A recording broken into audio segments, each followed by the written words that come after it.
menelan banyak biji itu, dan juga menjatuhkan dan atau merusak beberapa biji, kemudian menyebarkan bijinya tersebut melalui saluran pencernaan, yaitu dikeluarkan bersama feses di daerah jelajahnya. Nah, aktivitas makan dari siamang ini dapat menghasilkan simbiosis mutualisme antara primata dengan tumbuhan, yang dimana primatanya dapat mendapatkan nutrisi dari buah-buahan atau yang dimakan, lalu untuk tumbuhannya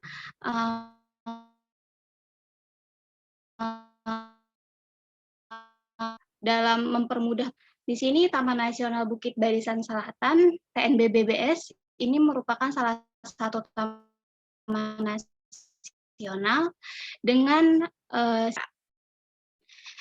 ekosistem hutan tropis ini tentunya membutuhkan satwa yang memakan buah-buahan termasuk siamang untuk membantu proses penyebaran benih dan juga menjaga regenerasi spesies tanaman berbuah di Taman Nasional tersebut.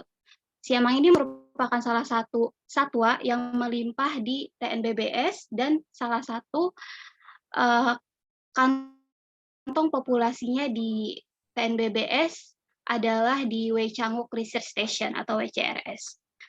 Selanjutnya, Rusmanto 2001 melaporkan bahwa pemakan buah oleh siamang di WCRS menghasilkan penyebaran benih pada 43 spesies dan 88,4% spesies tersebar melalui endozookur.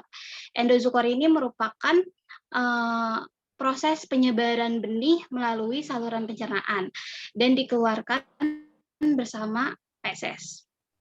Selanjutnya, sudah dua dekade sejak penelitian Rusmanto 2001 dan hingga saat ini belum ada pembaruan data. Oleh karena itu, perlu dilakukan penelitian serupa untuk mengkonfirmasi temuan terbaru dan untuk menambah kesenjangan pengetahuan yang belum terungkap. Salah satunya itu seperti waktu perjalanan usus. Maaf, terputus ya PPT-nya.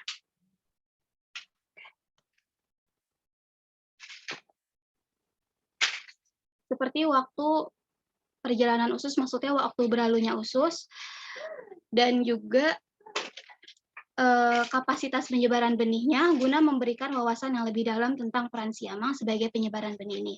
Oleh karena itu, penelitian pada jurnal ini bertujuan untuk mengetahui pola penyebaran benih, lalu komposisi benih yang tersebar, dan nasib keberlangsungan benih yang disebarkan oleh siamang di Taman Nasional Bukit Barisan ini.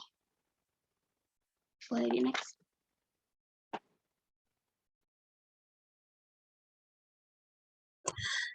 Selanjutnya ada bahan dan metode. Next. Jadi penelitian ini dilakukan pada bulan Februari hingga April 2021 di Wecangkuk Research Station atau WCRS di bagian selatan dari Taman Nasional Bukit Barisan Lampung. Nah, untuk petanya dapat dilihat di gambar sebelah kanan atas. Luas total WCRS adalah 800 hektar yang dipisahkan oleh Sungai Wecangkuk menjadi dua petak, yaitu petak utara seluas 200 hektar dan petak selatan seluas 600 hektar. Nah, bisa kita lihat dari gambar jika setiap area itu terdiri dari line transek transversal dan longitudinal dengan jarak antar transek adalah 200 meter. Kawasan WCRS terdiri dari mosaik hutan primer, hutan yang terganggu secara alami, dan antropogenik. Jadi bagian selatan WCRS itu terkena dampak dari kebakaran hutan pada tahun 1997 yang disebut dengan El Nino Southern Oscillation atau ENSO, dan dampaknya itu hingga 165 hektar. Sementara itu di bagian utara juga pernah terjadi kebakaran hutan yang berdampak hingga 7 hektar. Next. Ya, pada penelitian ini terdapat beberapa prosedur yang dilakukan. Yang pertama itu adalah pengamatan perilaku siamang. Jadi pengamatan perilaku ini dilakukan selama 6 minggu dengan menggunakan metode continuous focal sampling. Dengan subjeknya itu 2 jantan dewasa dan 2 jantan betina dewasa.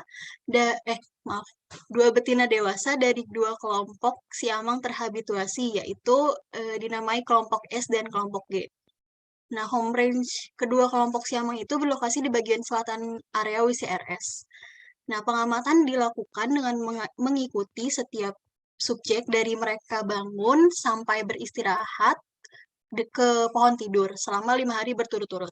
Kemudian data sampel itu yang diambil dianalisis penyebaran benih yang diambil untuk analisis penyebaran benih adalah aktivitas makan, buang air besar, dan aktivitas jelajah.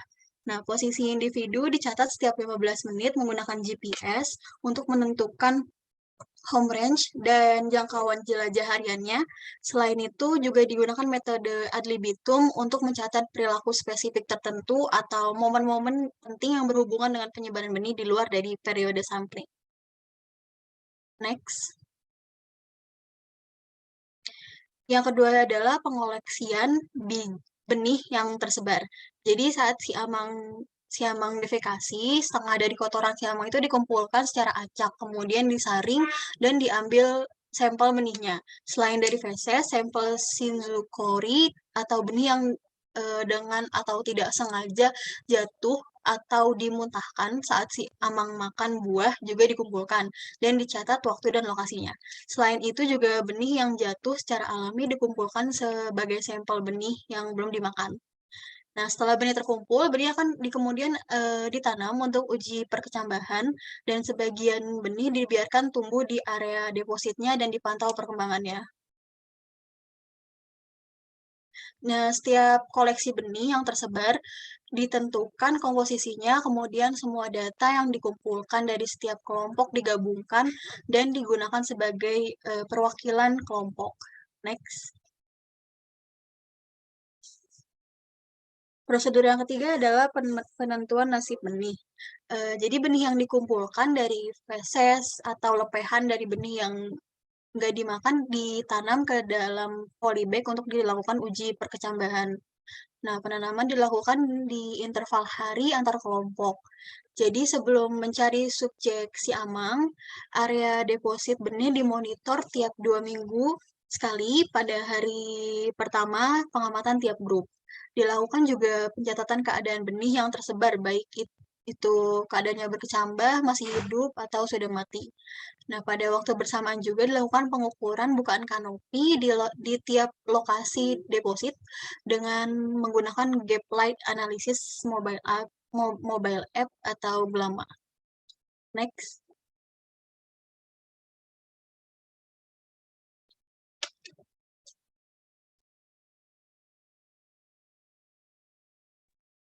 Selanjutnya adalah analisis data.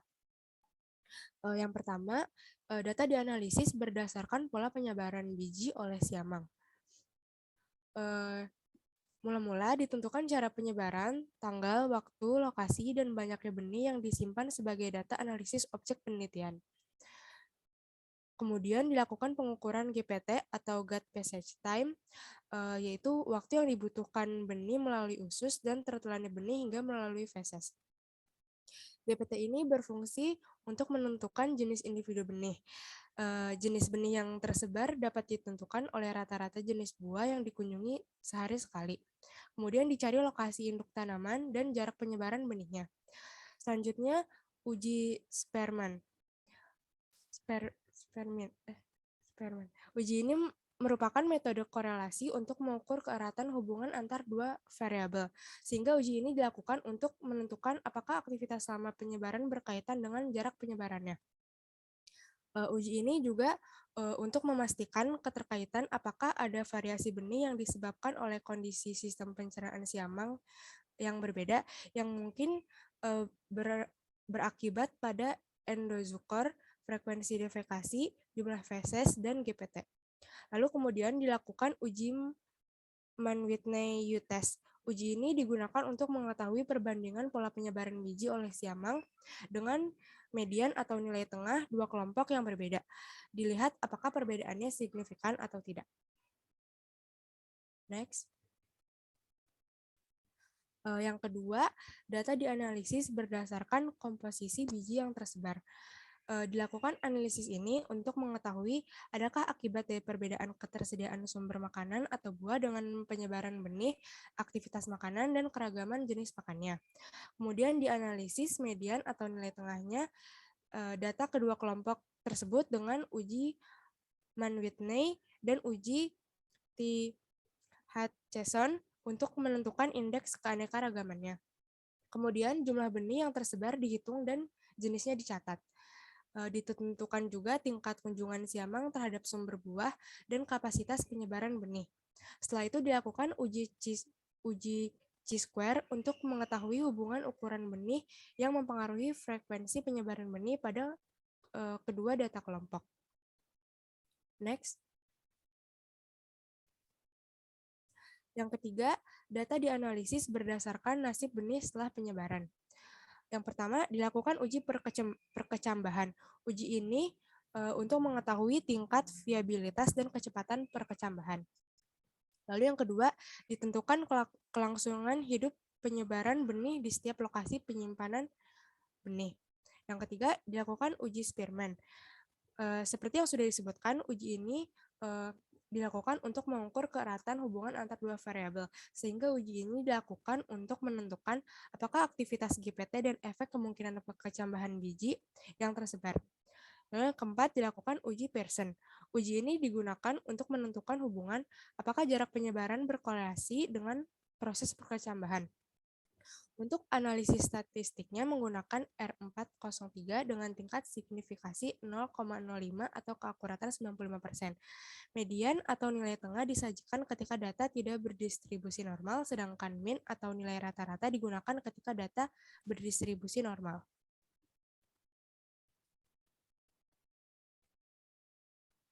Selanjutnya adalah hasil dan diskusi. Yang pertama, hasil dari mode penyebaran dan deposisi benih. Berdasarkan hasil yang telah diamati, dari 144 peristiwa penyebaran benih, 93%-nya terjadi melalui feses endozookor dan 7%-nya melalui semburan atau diludahkan atau dilepehkan sinzookor. Endozookor merupakan penyebaran benih melalui konsumsi oleh hewan vertebrates seperti burung dan mamalia dalam bentuk feses. Sedangkan sinzookor merupakan penyebaran benih sekunder oleh hewan penampung benih, baik secara penyebaran ataupun pemakan benih. Dapat dilihat grafik di sini. Yang berwarna biru merupakan data kelompok G, sedangkan yang merah merupakan data dari kelompok S. Grafik A merupakan catatan jumlah siamang melakukan defekasi terhadap waktu, sedangkan grafik B merupakan catatan jumlah feses terhadap waktu. Pada grafik A menunjukkan catatan bahwa umumnya siamang melakukan aktivitas defekasi setelah bangun tidur pada rentan waktu 5.30 sampai 6.30 pagi dan cenderung menurun pada sore hari. Pada grafik B, total feses yang diendapkan siamang kelompok G sebanyak 428 feses, sedangkan kelompok S sebanyak 460 feses, di mana feses tersebut mengandung biji. Pada uji Mann-Whitney, data aktivitas defekasi dan jumlah feses dua kelompok tidak berbeda nyata. Artinya data tersebut tidak berbeda signifikan. Sekitar 80% kejadian pengendapan siamang tersebar di sepanjang jalur jelajah, sedangkan 20% terjadi di bawah pohon tidur. Pergerakan siamang yang sering mengunjungi kembali sumber buah yang sama dengan rute jelajah yang tidak satu arah, yang kemungkinan menciptakan jalur baru yang berpotensi dalam penyebaran benih. Next. Selanjutnya adalah waktu berlalunya usus atau pencernaan. Dari grafik di sini, merupakan rata-rata GPT atau waktu perjalanan biji di usus dalam hitungan jam terhadap banyaknya sampel spesies biji-bijian yang dikonsumsi siamang. Grafik A menjelaskan rata-rata GPT atau waktu perjalanan biji di usus pada benih spesies yang hanya dikunjungi sekali sehari oleh siamang, sedangkan grafik B dikunjungi lebih dari sekali sehari oleh siamang. Yang berwarna biru merupakan data kelompok G, sedangkan yang berwarna merah merupakan data dari kelompok S. Pada grafik A, kelompok G tercatat 16 buah dari 11 spesies buah yang hanya dikunjungi sekali sehari dan ditemukannya biji dalam 75 sampel feses. Sedangkan pada kelompok S tercatat 16 buah dari 12 spesies buah yang hanya dikunjungi sekali sehari dan ditemukan bijinya dalam 95 sampel feses. Pada grafik B, kelompok G tercatat 15 buah dari 6 spesies buah yang dikunjungi lebih dari sekali sehari dan ditemukan bijinya dalam 54 sampel feses, sedangkan pada kelompok S tercatat 27 buah dari 8 spesies buah yang dikunjungi lebih dari sekali sehari dan ditemukan bijinya dalam 93 sampel feses. Secara keseluruhan, tidak ada perbedaan GPT antara kedua kelompok. Rata-rata total GPT adalah 22,5 sampai 3 jam. Dengan median yang hampir sama yaitu 22,6 jam untuk kelompok G dan 22,7 jam untuk kelompok S. Kemudian benih yang dikumpulkan dibagi menjadi dua kelas ukuran benih, yaitu yang berukuran kurang dari 3 mm dan 3 mm. Setelah itu, hasil dari uji Mann-Whitney terdapat perbedaan GPT dengan kelas ukuran benih. Selanjutnya.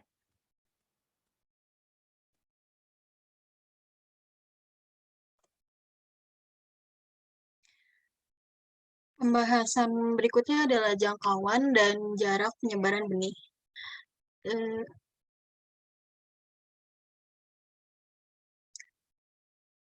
Jadi dari total 46 hari pengamatan, hanya 38 hari yang berhasil dilakukan selama sehari penuh. Berdasarkan uji Mann-Whitney, panjang lintasan harian antara kedua kelompok itu tidak berbeda nyata. Luas jelajah total kelompok G adalah 24,6 hektar dengan 10% meliputi area pasca kebakaran. Sedangkan luas jelajah kelompok S adalah 23,4 hektar dengan 74% meliputi area pasca kebakaran.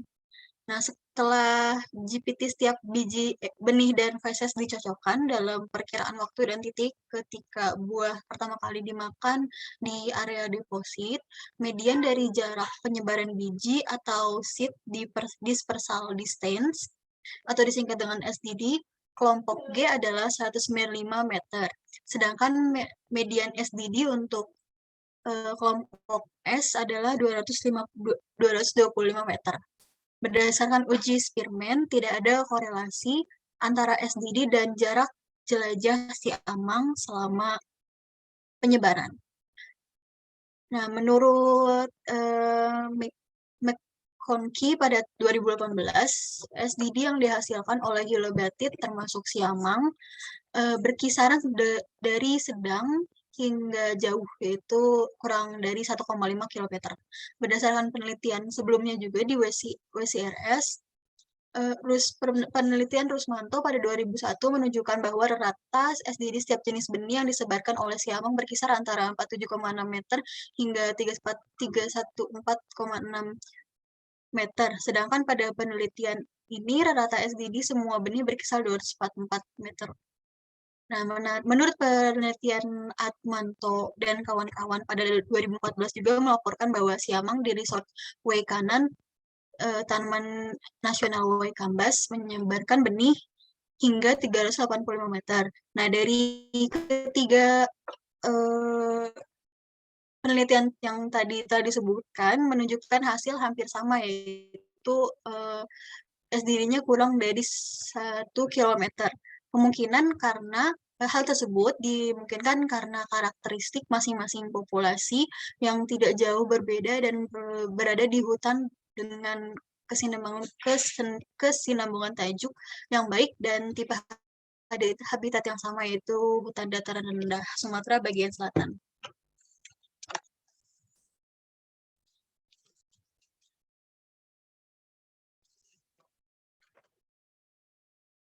Next.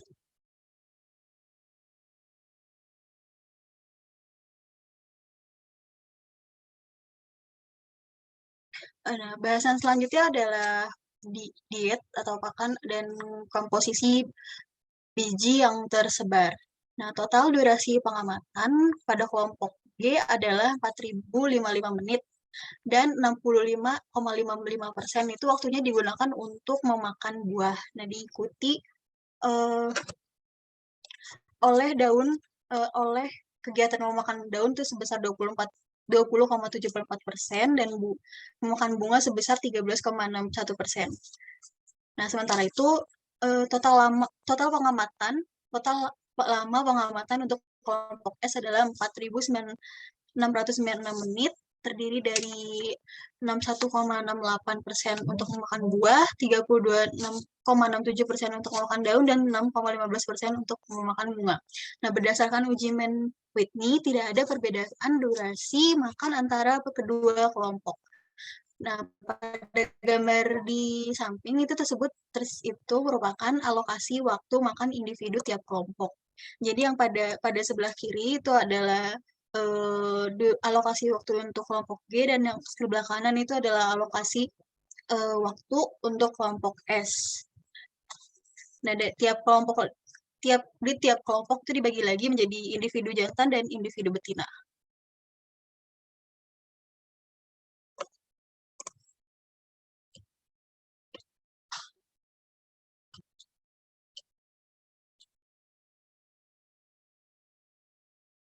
Selanjutnya adalah frekuensi penyebaran setiap spesies buah. Jadi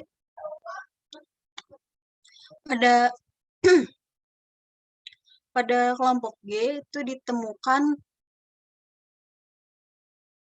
sampel spesies sebanyak 13.831 biji, sedangkan total pada kelompok S itu ada 11.618 biji atau benih. Jadi secara keseluruhan rata-rata kandungan SD benih per feses adalah kurang lebih 111 biji. Itu kisaran 3 sampai 274 biji, atau spesies per feses itu sekitar 1 sampai 8 spesies.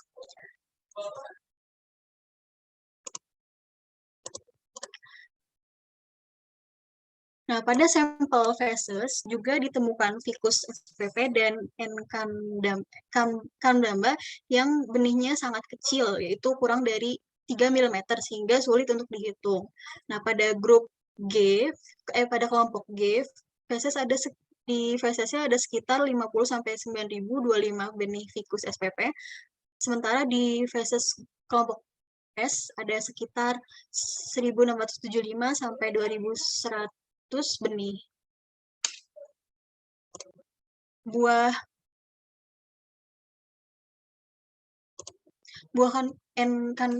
candamba ini teramati hanya dikonsumsi oleh kelompok S dengan kurang lebih 7.000 sampai 4.200 benih ditemukan di sampel fesesnya.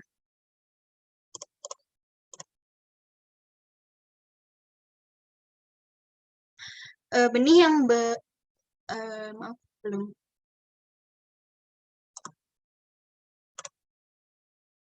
Sebelumnya lagi.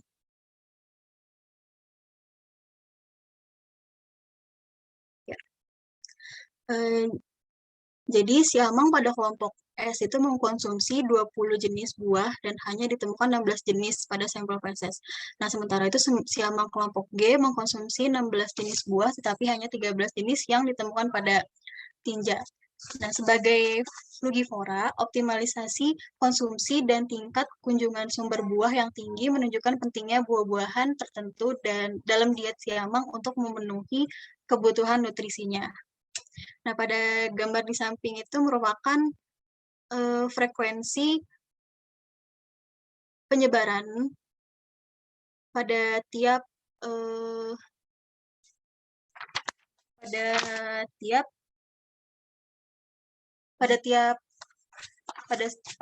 spesies buah. Untuk yang berwarna abu-abu itu adalah kelompok G, dan untuk yang berwarna kuning itu adalah bagian dari kelompok S.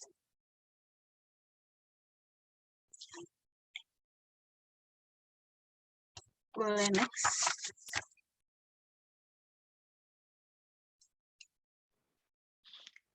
Baik, yang selanjutnya yaitu tes perkecambahan. Jadi benih yang sudah dikoleksi lalu ditanam tadi akan dites perkecambahannya. Boleh langsung dilihat saja pada tabel di samping. Tabel ini merupakan hasil uji daya kecambah benih benih yang disebarkan oleh masing-masing kelompok dari Siamang. Kelompoknya itu terdiri dari grup G dan grup S.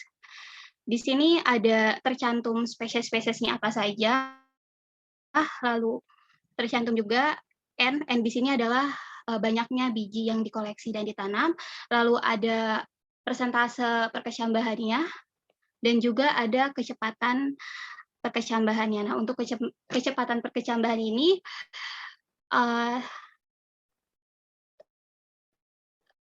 dibagi menjadi ada yang tergolong cepat, yaitu sekitar kurang dari 4 minggu, lalu ada yang lambat, kisaran 4-16 minggu, dan juga ada yang sangat lambat, yaitu kisarannya lebih dari 16 minggu. Selanjutnya, berdasarkan 542 benih feses kelompok G yang ditanam, tercatat sebanyak 33% benih mampu untuk berkecambah. Sedangkan pada kelompok S, ada 23% dari 912 benih yang ditanam tersebut berkecambah. Selanjutnya, benih yang berkecambah ini terdiri dari 11 spesies bagi kelompok G dan 10 spesies untuk kelompok S. Berdasarkan hasil, terdapat benih yang tidak berkecambah sama sekali. Mungkin bisa dilihat pada tabel, yaitu pada perkecambahan 0%, ini terdapat pada spesies Conanga cordata, lalu Empolpirena, G. parvifolia, dan P. acuminata. Nah, untuk spesies-spesies tersebut, berdasarkan hasil penelitian itu tidak berkecambah sama sekali, namun bukan berarti spesies-spesies ini gagal untuk berkecambah. Hanya saja mungkin periode waktu yang diperlukan itu membutuhkan waktu yang lebih panjang lagi. Jadi bukan berarti spesies-spesies tersebut gagal untuk tumbuh atau berkecambah. Selanjutnya, menurut MC Conkey dan Sievers 2007, OWA tidak memberikan efek yang konsisten pada perkecambahan biji. Selanjutnya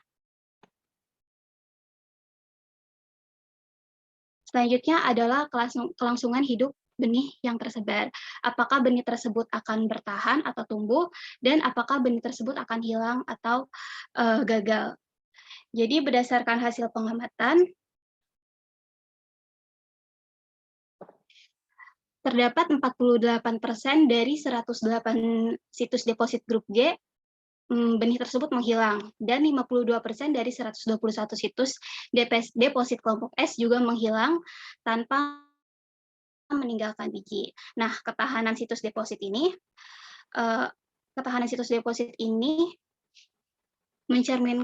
dapat mencerminkan atau memberi pengaruh terhadap kelangsungan hidup benih yang tersebar.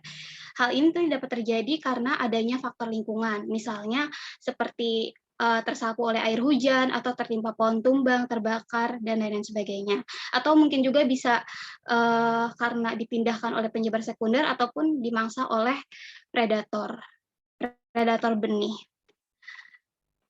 Selanjutnya, tempat penyimpanan yang tidak meninggalkan benih yang layak terjadi juga karena faktor lingkungan yang tadi sudah disebutkan. Lalu untuk dormansi benih tertelan, untuk benih yang tertelan pada usus siamang dan kondisinya belum pecah, itu juga dapat mempengaruhi kasus tersebut, terutama untuk benih yang berkecambahnya ini lambat atau tertunda. Boleh di next.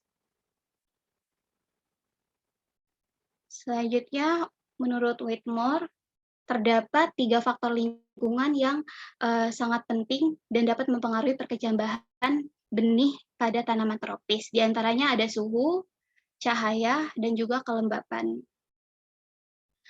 Misalnya beberapa spesies mungkin sangat bergantung pada cahaya untuk keberhasilan perkecambahannya, namun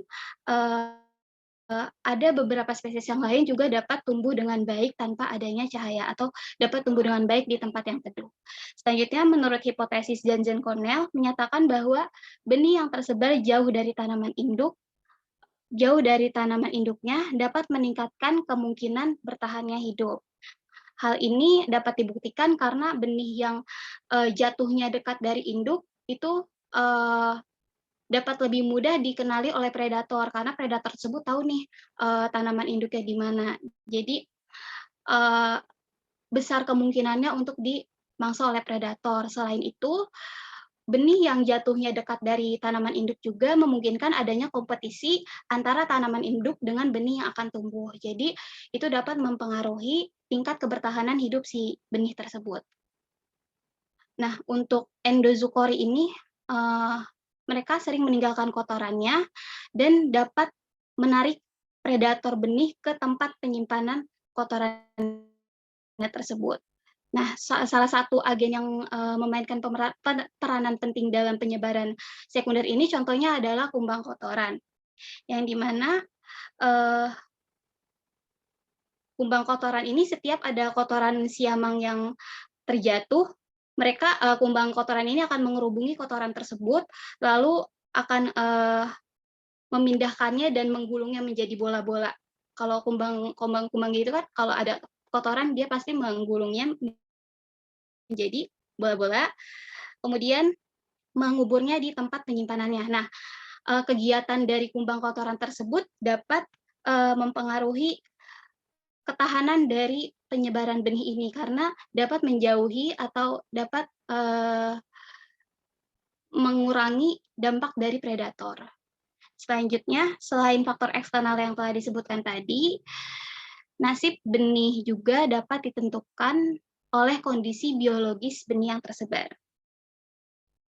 Contohnya di sini, contoh spesiesnya di sini adalah Garcinia parvifolia.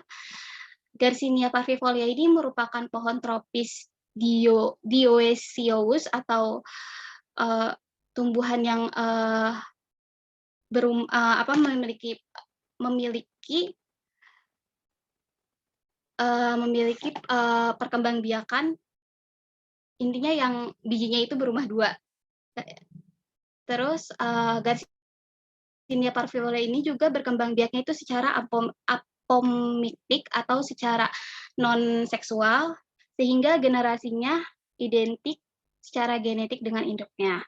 Nah, buah Garcinia parvifolia ini merupakan salah satu makanan favorit siamang yang bijinya juga dapat konsisten tersebar dalam jumlah besar. Namun, berdasarkan hasil penelitian, benih dari Garcinia parvifolia ini tidak dapat berkecambah dengan baik dalam pengujian ini atau tidak dapat berkecambah dengan baik di tempat asalnya dan juga di tempat penyimpanannya. Selain itu, Garcinia parvifolia ini juga sering dimangsa oleh predator dan hanya menyiksakan kulit biji. Lalu waktu perkecambahan yang lambat dari Garcinia parvifolia ini juga dapat menentukan siklus ketahanan dari benih tersebut. Selanjutnya.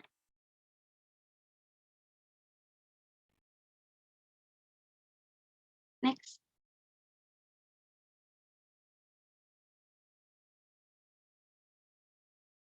Selanjutnya adalah kesimpulan, kemampuan dan kapasitas penyebaran biji siamang menunjukkan peran ekologis yang penting dalam membantu regenerasi tanaman berbuah, yang juga tanaman berbuah ini merupakan sumber makanan bagi satwa liar lain di habitatnya.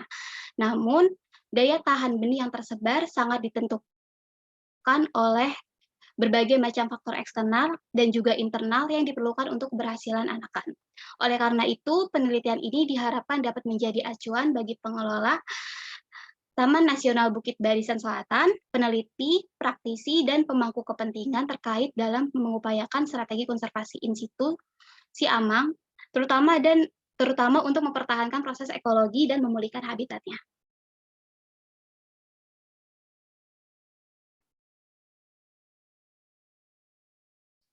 Baik, sekian materi bedah jurnal yang sudah disampaikan oleh kelompok kami. Selebihnya diserahkan kepada moderator. Terima kasih. Baik, terima kasih atas presentasinya, sangat informatif sekali ya teman-teman. Mungkin menuju ke sesi berikutnya, yaitu komentar dan tanya jawab seputar jurnal oleh penguji dari Kak Alpe dan Bang Levi. Mungkin dipersilahkan dari Kak Alpe dulu. Silakan Kak. Terima kasih waktunya, presentasinya cukup bagus ya.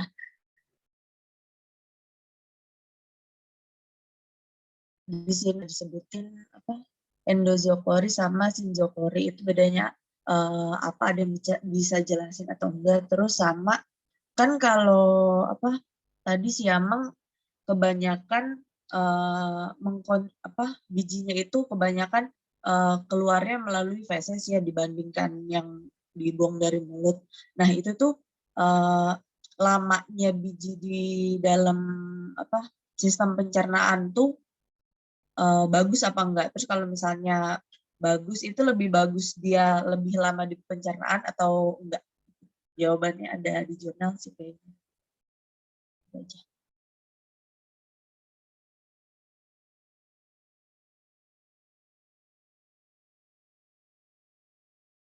Mau langsung dijawab atau dikumpulin dari Bang Levi dulu?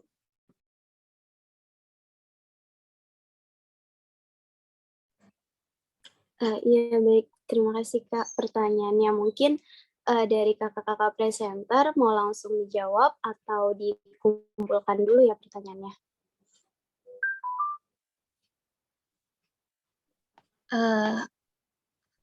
Aku izin menjawab pertanyaan dari KLP yang terkait endozookori sama sinzookori. Jadi perbedaan itu adalah untuk endozookori prosesnya itu melalui saluran pencernaan. Jadi bijinya tersebut diproses, dimakan oleh satwa, lalu masuk ke dalam saluran pencernaan dan dikeluarkan bersama spesies. Sedangkan untuk sinzookori ini itu prosesnya itu hanya di dalam mulut. Jadi sinzookori ini tidak masuk ke dalam saluran pencernaan, melainkan biji tersebut akan diludahkan atau dikeluarkan oleh si satwa itu. Apakah cukup terjawab, Kak? Iya, cukup.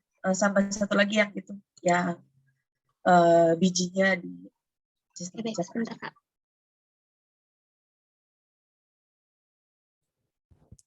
Dikumpulin aja dulu ya berarti pertanyaannya, biar lanjut dulu. Iya, boleh Bang.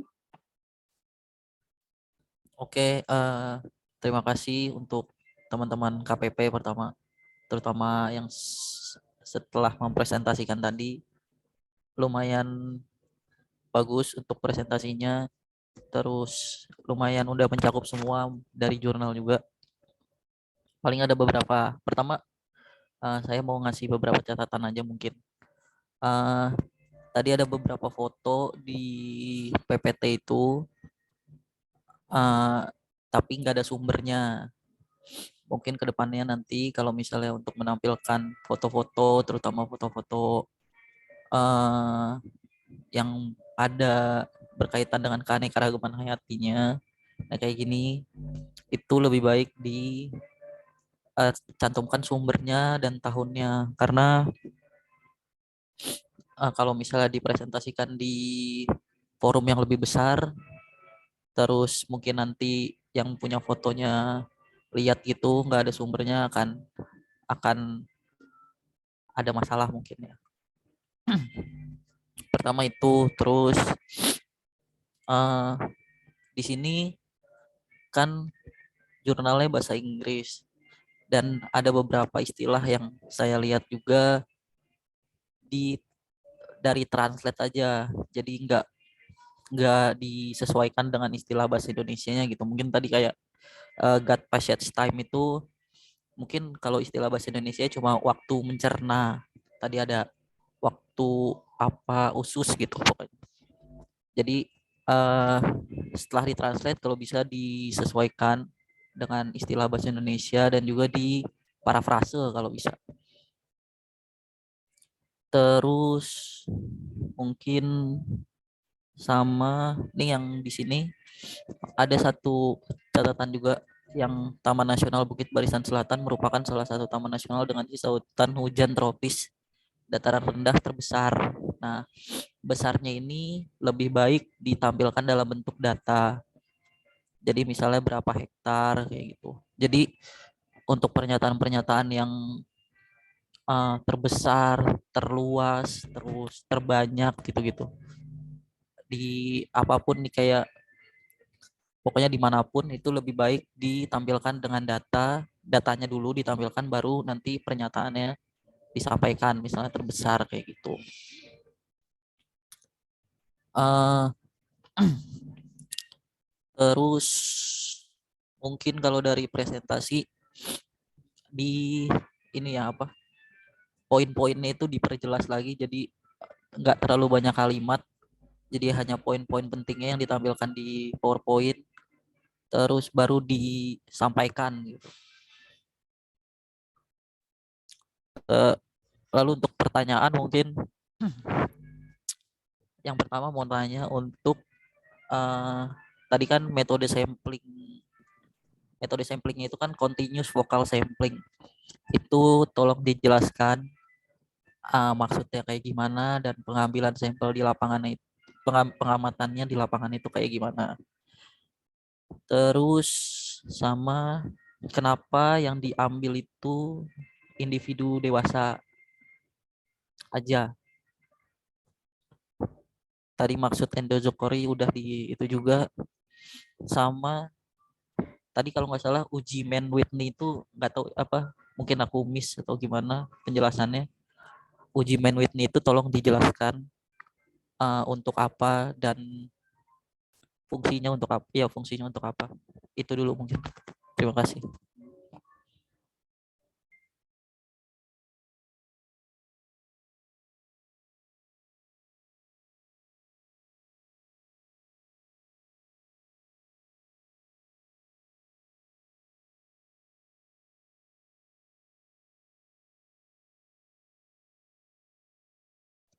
Baik, terima kasih untuk Bang Levi atas masukannya tadi dan pertanyaannya. Izin menjawab terkait metode. Jadi metode yang digunakan pada penelitian ini kan continuous vocal sampling. Jadi metode continuous vocal sampling ini adalah metode yaitu mencatat semua perilaku dari individu dengan maaf ulang. Jadi metode vokal animal sampling ini continuous vokal animal sampling ini jadi mencatat perilaku fokusnya itu pada satu individu atau kelompok pada individu dari suatu kelompok. Nah, dan yang dicatat itu adalah perilaku dan durasi dari perilaku tersebut.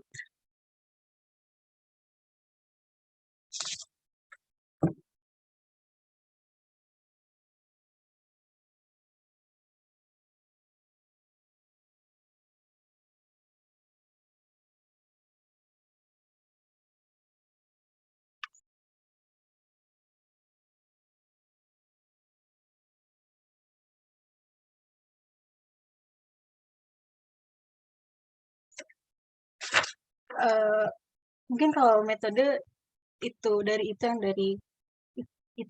yang kami tahu.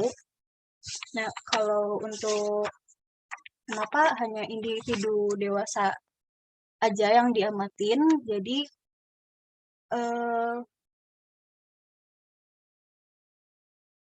kalau menurut referensi jurnal sini, kenapa hanya dari individu dewasa saja, itu karena individu dewasa itu lebih banyak berkontribusi dalam melakukan penyebaran benih daripada yang lebih muda. Nah, mungkin menurut kami itu karena individu dewasa itu cenderung melakukan aktivitas makan lebih banyak dibanding yang lebih muda, kemudian juga kemungkinan individu dewasa individu dewasa lebih banyak melakukan aktivitas jelajah lebih jauh daripada individu yang lebih muda. Kurang lebih seperti itu. Mohon maaf kalau masih ada kesalahan.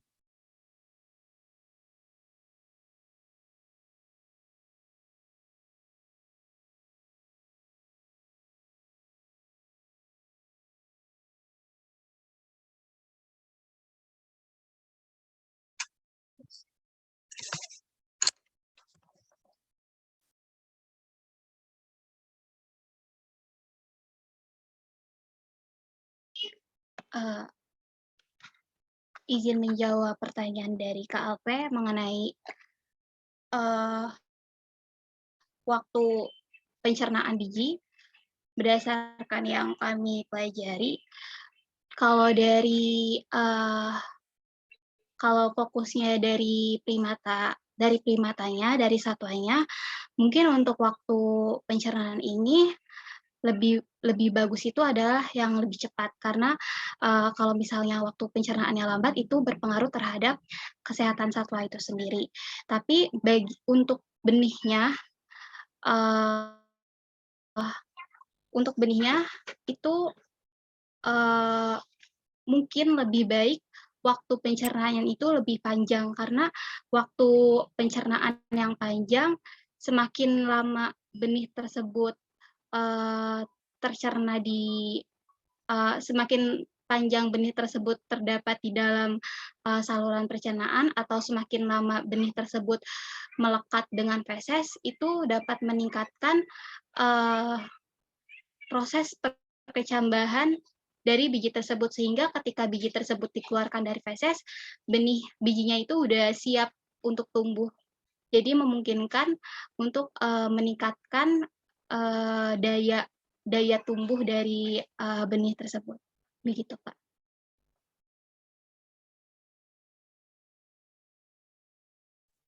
Oke, terima kasih, Indi. Izin menjawab mengenai uji Mann-Whitney. Jadi biasanya uji ini digunakan untuk mengetahui perbandingan yang memiliki median atau nilai tengah dua kelompok yang berbeda. Uji ini bisa memperlihatkan apakah perbedaannya signifikan atau tidak. Biasanya uji ini dilakukan jika jumlah sampel pada kedua kelompoknya sama dan juga sampelnya berskala. Oke, terima kasih. Mungkin tadi mau memperjelas jawaban Kenny tadi yang masalah continuous vocal sampling itu sebetulnya dari vocal animal sampling. Metodenya itu yang mengamati satu individu, yaitulah pokoknya mengamati satu individu dalam waktu tertentu. Nah, tapi dia pakainya yang continuous, jadi mereka nggak pakai interval waktu biasanya. Jadi kalau continuous itu semua kegiatannya itu dicatat kayak gitu ya, dari individu yang dipilih kayak gitu. Nah, terus tadi kalau untuk yang kenapa dipilihnya yang dewasa, itu karena benar jawabannya karena perilaku makannya itu lebih banyak dibanding primata seumurannya di bawah umurnya, dan juga home range-nya biasanya lebih luas, terutama yang jantan kayak gitu.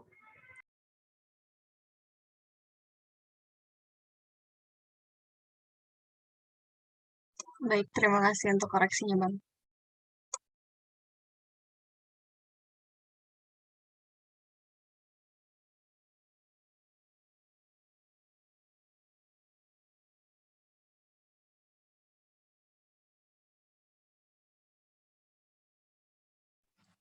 Ya baik, terima kasih. Mungkin dari Kak Alve ada yang mau ditambahin lagi nggak, Kak?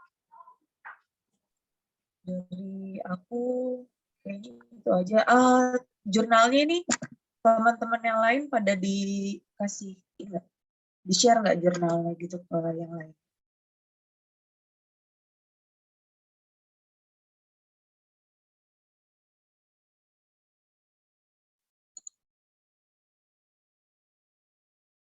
Untuk Ada yang jurnalnya belum? hanya di-share ke penguji saja, Kak. Oh, mungkin bisa di-share ke teman-teman yang lain juga. Terus sama tadi yang masalah apa kecambah biji. Itu kalau misalnya dibaca lagi, yang aku baca ya di jurnalnya itu sebenarnya belum dia nggak nyebutin kalau apa biji di dalam pencernaannya itu lebih baik sebentar atau lama, karena emang lama itu bagus, cuma kalau terlalu lama itu saat keluar dia katanya bisa rusak, jadi nggak bisa tumbuh gitu. Jadi mungkin nanti ada penelitian selanjutnya soal apa berapa lama waktu yang dibutuhkan untuk apa ya bijinya yang terbaik itu berapa lama gitu di dalam sistem pencernaan gitu aja. Iya, baik, Kak. Terima kasih, Kak. Mungkin dari Bang Levi, apa ada yang ingin ditambahkan lagi, Bang? Mungkin terakhir itu benar kata Alpe, di share jurnal ini ke teman-teman, jadi bisa dibaca bareng-bareng juga, dipahami bareng-bareng juga. Terus sebetulnya secara umum memang setahu saya itu kalau primata itu memang berperan sebagai penyebar benih juga, entah apapun itu, entah primata apapun itu. Jadi mungkin bisa diadaptasi juga nanti ke kalau memang cocok dengan eksplorasi ataupun dengan penelitian-penelitian nanti skripsi atau apapun, itu bisa dibaca-baca lagi yang kayak gini gitu. Jadi biar ada wawasan lain dari primata gitu. Itu aja sih. Terima kasih. Iya, terima kasih banyak Bang Levi atas tambahannya. Baik, mungkin dari teman-teman audiens nih ada yang ingin bertanya. Jika ada yang ingin bertanya, silakan raise hand aja. Nanti akan dipersilakan on mic oleh saya. Silakan raise hand terlebih dahulu ya. Silakan bila ada yang ingin bertanya. Atau mungkin bila ingin bertanya lewat kolom chat juga dipersilahkan.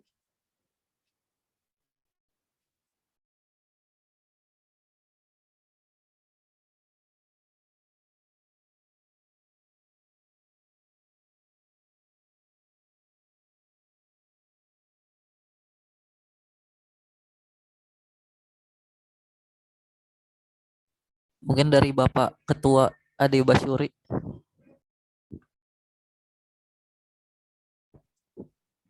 Iya, silakan dari Bang Basyuri, mungkin ada pertanyaan. Iya, Bang.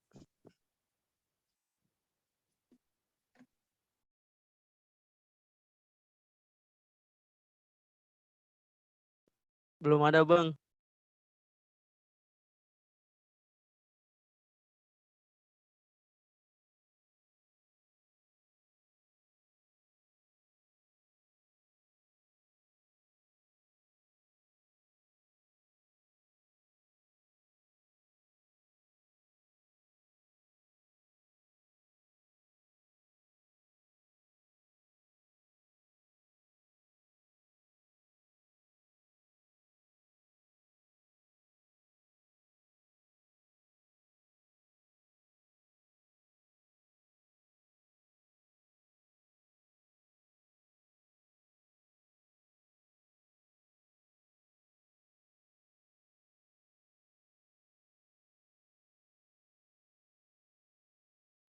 Baik, teman-teman, silakan jika ada yang ingin bertanya.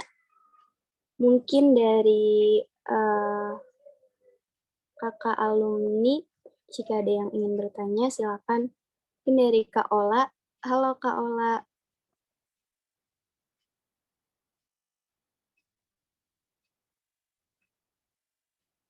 Halo, aku Halo, nggak ada Kak. yang mau ditanyain sih, tapi mau bilang keren aja tadi presentasinya. Mungkin masukan dari abang sama kakaknya bisa dijadiin acuan juga gitu buat buat bedah jurnal selanjutnya ya. Soalnya ada beberapa catatan yang hampir sama kayak bedah jurnal yang pertama. Gitu aja sih. Iya baik, terima kasih Kak Ula atas masukannya.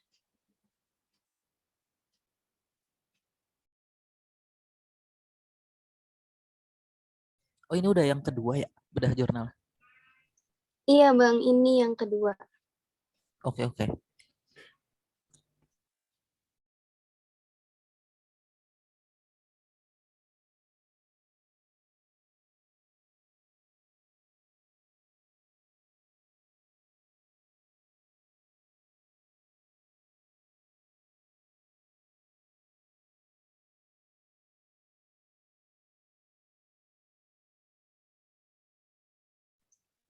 Ya mungkin dari teman-teman KSP maka KUNJ, FSP Lutung UNAS, dan KP3 Primata UGM, apakah ada yang ingin ditanyakan? Silakan.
Oke baik, mungkin nih aku mau nyapa kakak senior KVP dulu nih dari Kak Amin. Halo Kak Amin. Halo, dengar nggak suaranya? Soalnya sinyalnya kurang bagus. Kedengeran Kak suaranya? Ya, ya. Gimana nih? Sehat semuanya? Alhamdulillah sehat Kak. Kakak apa kabar? Alhamdulillah. Alhamdulillah, luar biasa. Allahu Akbar. Alhamdulillah. Iya gimana nih Kak buat bedah jurnal hari ini? Apa Kakak punya pertanyaan untuk presenter kita? Aku tadi nggak ikut dari awal sih sebenarnya. Di tengah-tengah. Terus sebenarnya belum ada pertanyaan. Mungkin cuma mau nambahin insight. Jadi kalau misalnya apa ya, kan ini tadi tentang seed dispersal. Jadi ketika biji itu ditelan, ada kemungkinan misalnya si buahnya itu digigit, terus bijinya rusak karena digigit gitu ya. Jadi ketika keluar dari feses, ya otomatis kemungkinan dia berkecambah kan akan menurun lagi gitu. Nah itu. Terus apa lagi ya? Kalau menurutku sih, aku juga belum yakin banget ketika biji itu ditelan sama oa, terus dia keluar lagi, itu sebenarnya yang mempengaruhi perkecambahannya itu lebih ke tingkat kematangan bijinya. Jadi biji itu kalau misalnya buahnya matang kan bijinya matang juga kan. Nah, dia akan apa ya? Akan memiliki ya, kemungkinan berkecambah yang lebih besar daripada biji dari buah yang mentah gitu. Ya sama aja kayak kita nanam, misalnya kita nanam cabai merah nih. Terus kita nanamnya pas dia hijau. Pasti dia belum apa-apa udah busuk dulu. Kayak gitu. Mungkin ya. Seperti itu, teman-teman.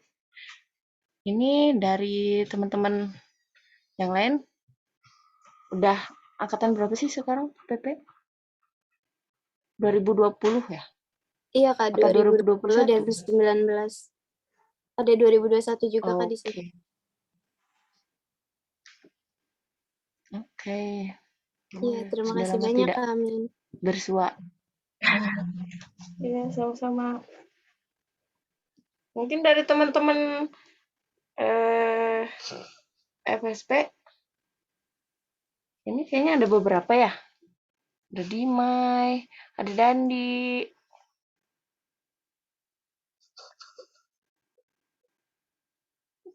Ya, saya kembalikan aja ke moderator. Terima kasih kesempatannya. Semoga bisa cepat ketemu sama kalian. Amin, terima kasih banyak Amin.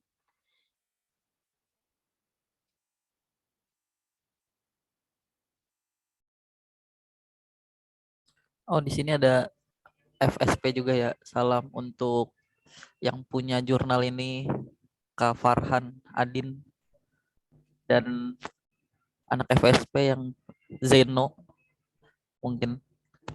Terima kasih.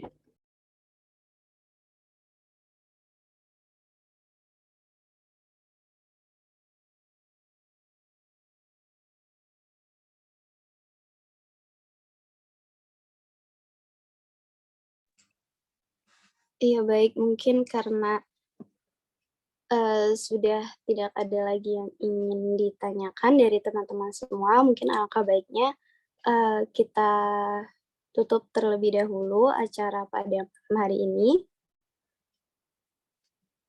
Terima kasih banyak atas perhatian teman-teman semua, dan terima kasih banyak atas kehadirannya. Mohon maaf bila ada salah dalam berkata. Saya Rodotun Alia selaku MC dan moderator pamit undur diri sampai bertemu di Bedah Jurnal selanjutnya. Tapi sebelum itu, alangkah baiknya kita foto bersama terlebih dahulu. Dimohon untuk teman-teman semua mengaktifkan kameranya.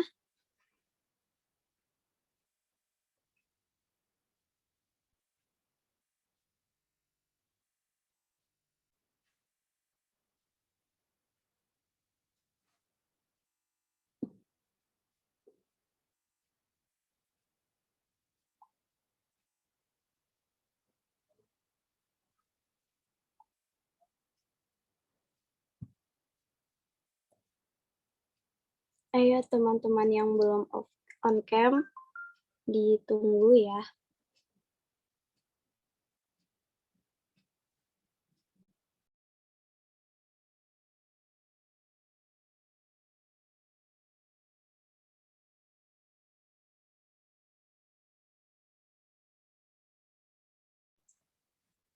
Baik, 1, 2, 3.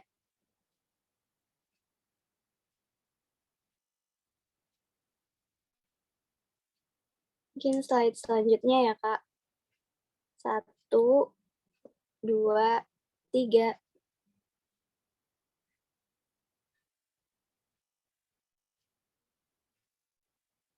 Slide selanjutnya.